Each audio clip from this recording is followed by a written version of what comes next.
علیہ السلام فرماتے ہیں جو بندہ توبہ کرنے والا تھا، اللہ کی بارگاہ میں آنے والا تھا،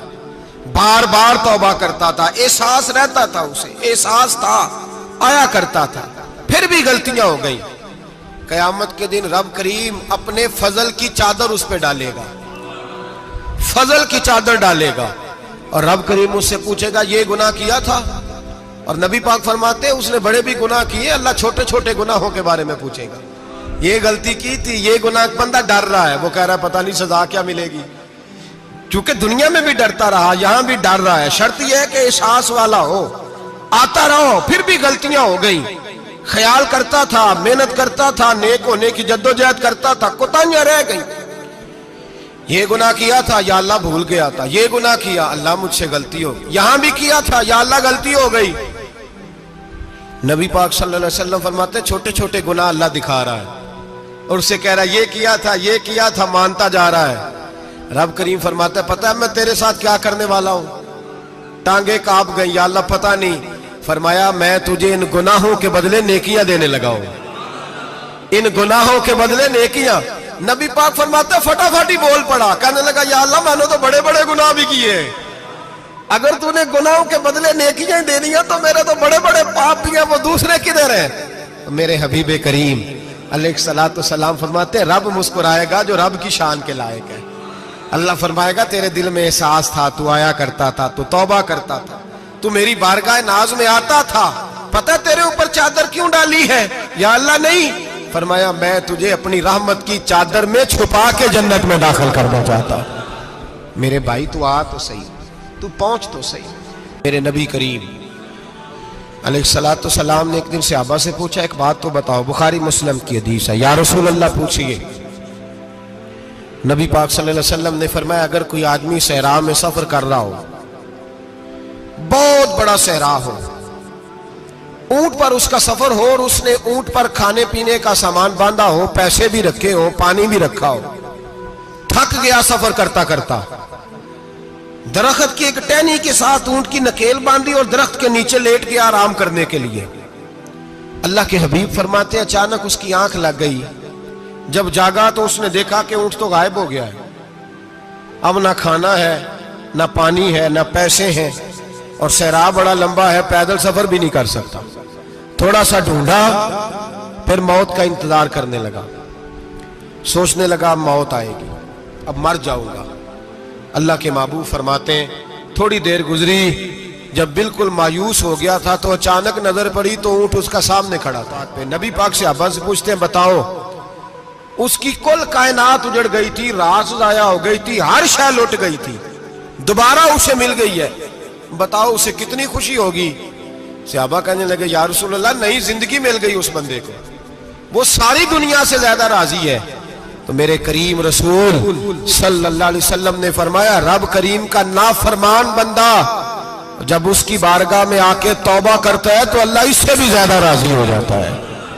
نافرمان جب آ کے کہتا ہے یا اللہ معاف کر دے آئندہ نہیں کرتا، میں اللہ تو راضی ہو جاتا ہے۔ اور حبیب پاک